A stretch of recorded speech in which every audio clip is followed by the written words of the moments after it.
महाराष्ट्राला वास्तव दाखवायचं आहे की ज्यावेळेस अपंग असतात त्यावेळेस हार मानत नाही कोणीच. एक लक्षात धरा, ज्या कुटुंबामध्ये अपंग व्यक्ती हा जन्माला येतो त्यावेळेस तो जीवनामध्ये त्याच्या कधीच हार मानत नाही.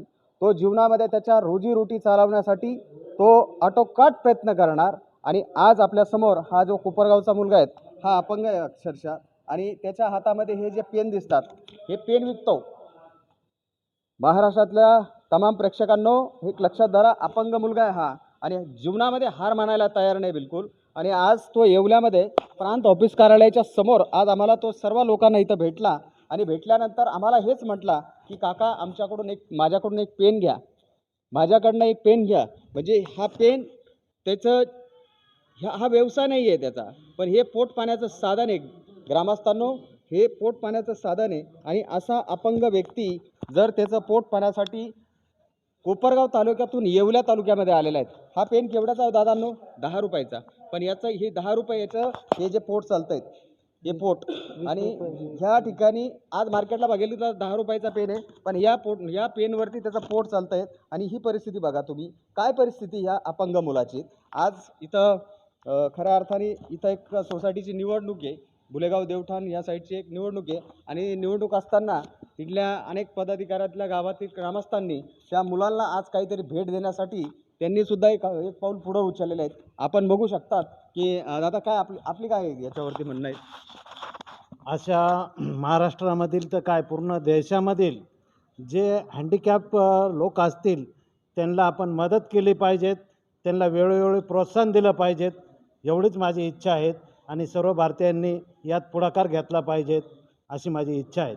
ही खरी ग्रामीण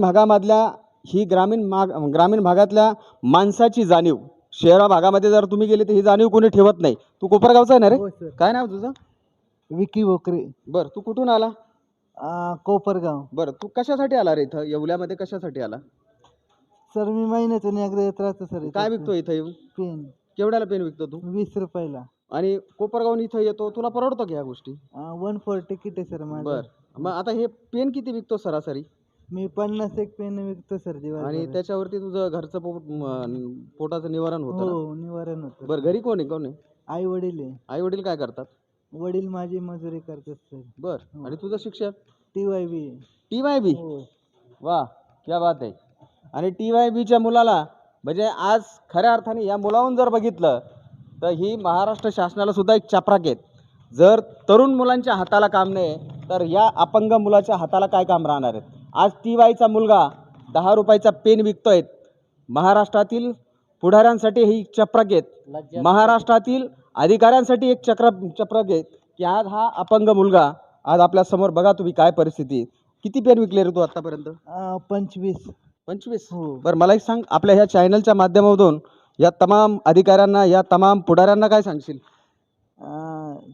मी तर काहीच नाही बोलू शकत सर. का बरं नाही बोलू शकत? नाही बोलू शकत. तुला हे लोक मदत नाही करते का? करतात सर. काय मदत केली त्यांनी?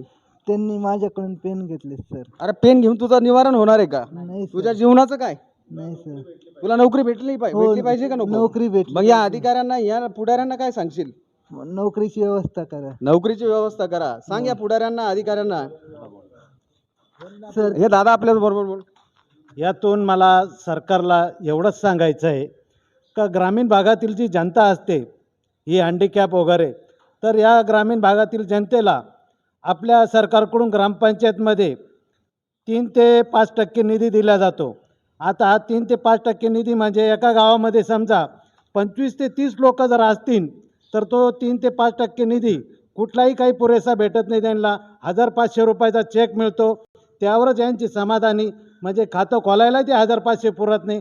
अशी परिस्थिती आपल्या देशामध्ये आहे. अशी परिस्थिती नसावी, याकडे कुठंतरी सरकारने जागा होऊन लक्ष द्यावे अशी माझी विनंती सरकारला सुद्धा या माध्यमातून सांगायची. एवढंच बोलू शकतो मी. SL9 चॅनलच्या माध्यमातून मी महाराष्ट्रातल्या पुढाऱ्यांना आणि महाराष्ट्रातल्या अधिकाऱ्यांना एक हँडिकॅपचं महत्त्व सांगतोय आणि ग्रामीण भागातले लोकसुद्धा त्याला मदत करतात आहेत. तर तुला हे लोक 100% मदत करतील, तुझ्याकडून पेन घेतील. आणि तुझं खऱ्या अर्थाने मी तुला आज SL9 चॅनलच्या माध्यमातून तुला आशीर्वाद देतोय की तुझं आयुष्य भरभरीचं जाऊ, कारण तुझ्या अडीअडचणी ह्या नक्की दूर होतील. SL9 Marathi news, Sharad Lohkare Patil, Yeola.